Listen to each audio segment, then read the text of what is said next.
Hello everyone, welcome to the start of the WXR anniversary special.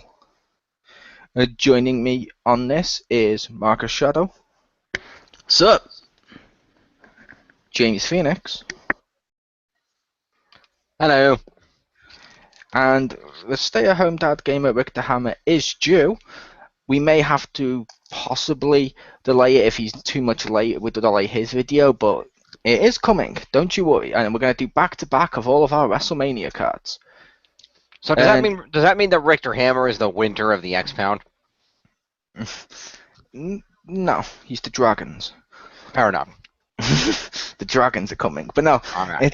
it's a case of what we've done with these is we decided to set out and obviously make our own WrestleMania card based on the roster, a couple of returns, but not going overboard, and just have fun with the matchups of what we would like to see, along with what's sort of in the realm of possibility. Some of these will obviously be over the top, but this is my card for WrestleMania 31, live from Levi's Stadium in Santa Carla, California.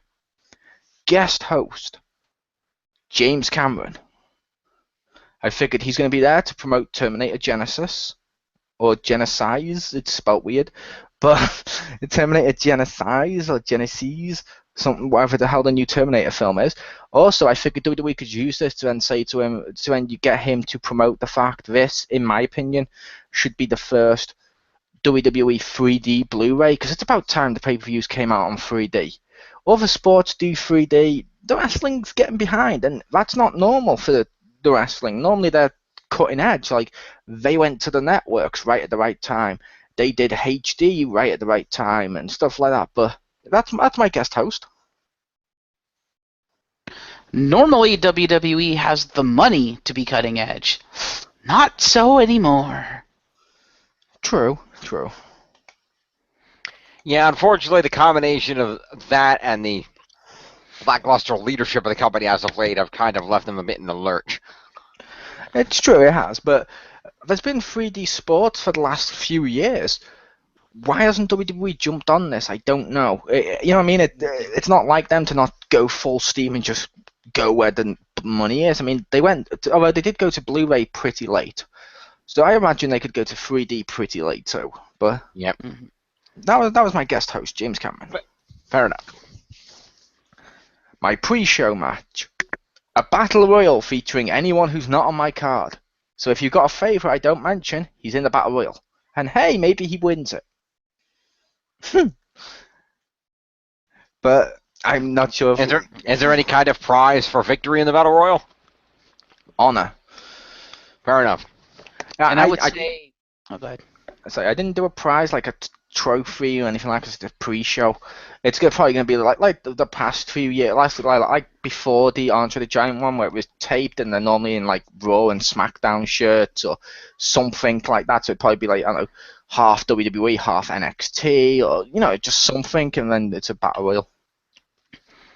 I was going to say, I would say it doesn't cover everybody because there's no divas in this match. So, yeah, there's going to be divas left out. Maybe they're in the battle royal. They've had women enter the Royal Rumble. Yeah, that's not going to happen. It's not, but no, it's a pre-show battle royal with people's favourites. And to be fair, as much as I like the divas, I really do like the divas. No one lists the diva as their favourite wrestler. True. Sad, but true. It is. But my first match on the card, Bray Wyatt versus Sheamus. Because we've seen the Wyatts take out people like Cena. They've gone after Jericho. I believe he's feuding with Big Show right now. And they always go after these big people. And Sheamus, for the longest time, for the lack of a better term, has just sort of been there with no purpose. I could totally see him using this to bring back the Celtic Warrior and make Sheamus get more cred again and stuff. So it's like, you know what I mean? It's the battle of the crazy eater of worlds that everyone should bow down to, and the Celtic Warrior who doesn't bow to anyone, like when he went against Triple H and said, the Celtic Warrior bows to no king. I figured on paper it's just sort of the perfect combo-ish. agree. That'd be a good match. I'd like to see that, and you're right. Your storyline makes sense. I don't mean to say, and that was kind of the issue I ran into. Is I was trying to think of, okay, who the hell could Bray Wyatt get into a feud with that he's not already toyed with, and that would be interesting that people would care about. And that's a good point. I didn't think about Sheamus. Yep, that's cool. I think that'd be an interesting match. Yeah. I could see that feud. Nice. The only thing is, I'm not a huge Sheamus fan, so nah. I don't hate him, but I'm not a huge Sheamus fan, so. To be fair, you're tiny, not a huge anyone fan. Ah! Fuck you. We got the short joke in, people. They're still in the WXRs, just to make it feel like WXR. And technically, that's not true, but he's a huge Hornswoggle fan. See what I have to put up with, folks? We're sorry. We're sorry, Marcus. Just rise above it.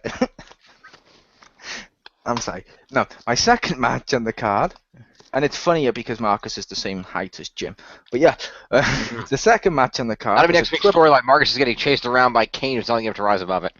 Yep.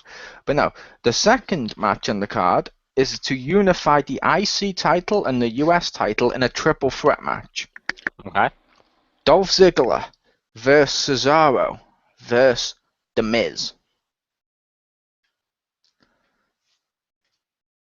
Because I figured Dolph Ziggler and The Miz are probably going to be feuding for a couple of months now. You can probably throw Cesaro in there and just extend the feud, especially with Royal Rumble, like if Miz eliminates Ziggler or vice versa.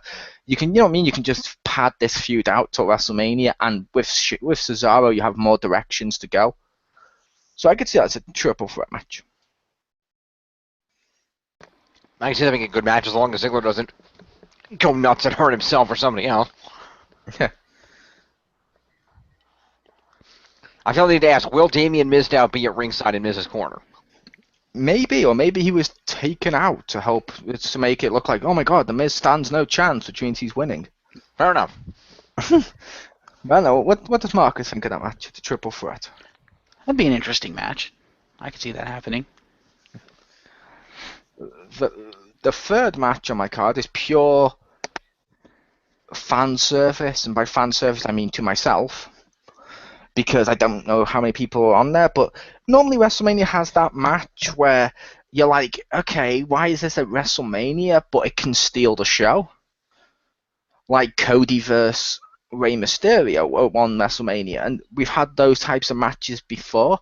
So I was trying to think, which type of match would be like, why is this at WrestleMania, but at the same time it gives new people a chance to shine? Adam Rose goes one-on-one with Fandango. And with all the theme songs. Yeah, with their gimmicks and their theme songs and with the dancing and stuff, it just writes itself. That feud just writes itself. You know, it's funny that you did that. Wait till we get to my card.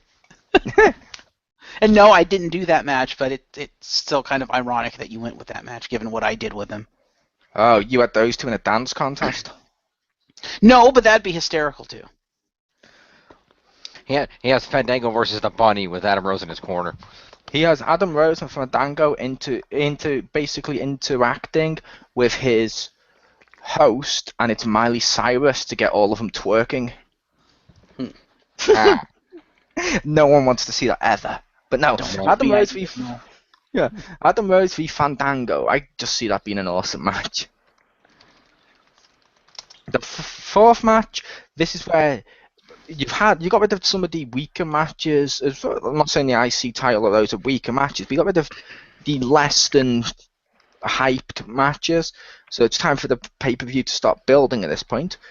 And this is where we go into a 6-man tag Hell in a Cell elimination match with Triple H, Randy Orton, and Seth Rollins going against the returning Daniel Bryan, John Cena, and the returning Dean Ambrose.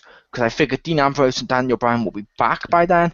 All three of those have a problem with the Authority, considering the Authority hired the I am a mercenary to go against John Cena and take him out. I think all three have a chance, and that matchup could be great. And anyone with limited wrestling ability within that is okay because they had a similar matchup with DX versus Big Show and the McMahons. That could work. Kind of makes sense. Fair enough. What does Jim think? I think it sounds like a good match. It does make a lot of sense. And that would be a good way to kind of have a climax to the Authority feud involving both, the Authority guys and having Triple H in the match. And it's a chance for all the faces to get revenge for all the shit that's been going on the last most of the year. Yep. It's a chance for you. When I figured it, because if we haven't put who won, it's either a chance for the faces to win, or it's a chance to relive. That's gotta be Kane. That's gotta be Kane as he rips open the door. Either way, I'm happy. That is true. That is true. I didn't think about that. Because I couldn't find anywhere for Kane, and I was like, he's corporate Kane. You'll get involved in that somehow. Yeah. Yeah. But he'll come in. He'll come in and he'll pull the canvas off, and there's all cement blocks under the ring. Yep, and I figured that match already has the groundwork laid for it. It just builds, and Hell in a Cell should end a feud, and that felt like it's been building for over a year. It's the perfect end, but yeah. That takes us to my fifth match, which usually they use these to wind down the crowds. Personally, I disagree, and I still think this would be an amazing match. And I've put it in between two of my three main events. But I've gone with the Divas title. Paige versus Natalya in a submission match.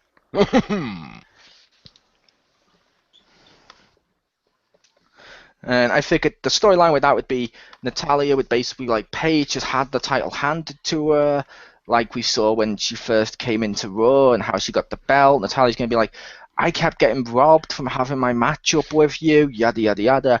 And it can slowly build for a couple of months. And when it leads into WrestleMania, Natalya gets to pick the stipulation, and she chooses submission for the sharpshooter. So it's like, oh my god, can Paige do this? And then we can build up Paige's wrestling skill by showing her do submissions more. And just, with it being a submission match, it's a great chance to showcase what the women actually wrestle. So, that match. That'll be a good match.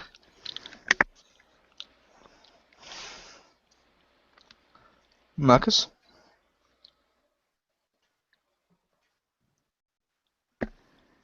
Oh, sorry, got a reply from Richter, but yeah, that sounds awesome. I approve. Ah, cool. Well, what did Richter say? He'll be home in about 2 hours, so yeah, he's probably at work. Ah, fair enough, so he's probably going to miss some. And quote, shit, forgot to make a list. Fair enough. Okay, then. That's fine. Hang on a minute, where's the thing? Where's the thing? It's fair enough. We can always use his when he comes on if he hasn't got a list to, I don't know, possibly we'll read him our lists in advance and maybe have a post-matchup celebration for our fans where we discuss our cards. There you go. We can do that. You know, just off the top of my head. Sure, why not? Number 6. Another matchup which is pure fan service from all. Undertaker as Biker Taker versus Sting with non-makeup, maybe possibly some element of his makeup self, so it's more current. And I built this as basically those two would be like, look, we've both been in the darkness, we've both come back from it, we've both used it for all of our career. These people want to see us fight. Give us the matchup. And I don't want to build this as, ooh, who's the master of the darkness or something, because I feel with their age that would be kind of cliched, and with Undertaker losing to Brock, it sort of humanized him. So I'd want to show human Taker makes the most sense since we've seen the dead man be dethroned. And it also gives it also builds the feud as more of a respect contest. So it's face v face as masters of respect, and it also gives a great chance for both of them to just showcase their mic work. Plus, I think everyone's been wanting to see this. Fair enough. Fair enough. I kind of disagree for other reasons, which we'll get into when I do my card, but that would be good, cool. I mean, I'm not against it. You can disagree because you can disagree on my card if you want to say why you think that one wouldn't work. Yeah, you're allowed to debate. Well, I disagree with it with the way I have it set because of the way I have it set up in my card. Is what Fair I'm saying. enough. Yeah. Fair enough. Then number 7, and I am using this to wind down the crowd. I know after that other main event, but I still think it'd be a great match. But I think it'd be a great storyline, and I think there'll be a great story within the match. I just don't see it being a good quality match. I've gone with Cody versus Goldust, no holds barred. Because by WrestleMania, I can kind of see that tag team splitting up, and hopefully Cody loses the whole Stardust makeup and goes back to being Cody. And they wanted a WrestleMania match against each other. Let's give it to them. And I made it no holds barred because I know, as much as some people may disagree on this, Goldust isn't as good as he once was. Like when he was first in WWE, he could still go pretty well, but I don't think he's capable of putting on too good a match. So they can use the weapons to sort of hide their faults, if that makes sense, and also make it personal. So you're going with the WWE definition of no holds barred and not the accurate definition of no holds barred, then? To be fair, my card is for WWE WrestleMania, not actual description of WrestleMania. This is true. But yeah, and so what do you guys think of that match? I think it'd be a good match. They've deserved it for a few years now. I think it's time to give it to them. Fair enough. And then for the main Marcus a chance to comment. I thought he did. I did. Oh, I didn't hear you. Okay. I thought he went, that'll be good. Fair enough. That'd be cool. I mean, like Mole said, it's a match people have wanted to see for a while. It could be a pretty good match, and if you want it to be a good match, it would have to be done before Goldust really, can't do it anymore. Yep. The main event is for the world title, obviously, and it's going to be who I think should still be champion at the time. Champion Brock Lesnar versus Roman Reigns. Literally, as I've described this before, and when I mentioned this in the past ones of why I want to see this WrestleMania, it's literally the unstoppable force and the immovable object, as close to it as you'll see in WWE. Roman Reigns is just punching through people. He's overcoming the odds, Super Cena-ish, in a way that I can actually get behind for once, which is weird because I don't normally get behind those, but Brock Lesnar is unstoppable. At WrestleMania last year, he ended The Undertaker. Earlier this year, he destroyed John Cena. Hopefully he does again at Night of Champions. But we've never had a heel champion like Brock Lesnar that's that dominant. And a face like Roman Reigns going against him is just perfect. It's like a proper Clash of Titans. And if Roman Reigns picks up the victory, this will cement him up there, I feel, with the John Cenas, the Austins, and stuff like that, because this will launch him into being the face. So that was my main event. I agree. I also agree. That should be the main event of WrestleMania 31. Agreed. Fair enough. So now, what do you guys think of my card overall? Sounds like a good WrestleMania. I like you really thought it out in terms of what a WrestleMania is usually defined by and the ebb and flow of the show and the types of matches that normally show up. You're like, okay, now we only have these big matches. They're spaced out a little bit, so there's room in between. There's only that one match that can steal the show, but doesn't look like it belongs to WrestleMania, so you put that in there. You gave some those guys a chance to shine. Yeah, the Divas match balanced out to really making an actual wrestling match, which worked well, and I felt like you did a good job. Yeah, you did a good job capturing the essence of WrestleMania and making it feel like a real WrestleMania card, as WWE would book it.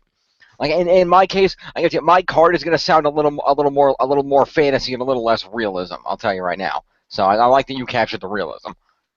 So it's going to be Brock Lesnar versus Darth Vader.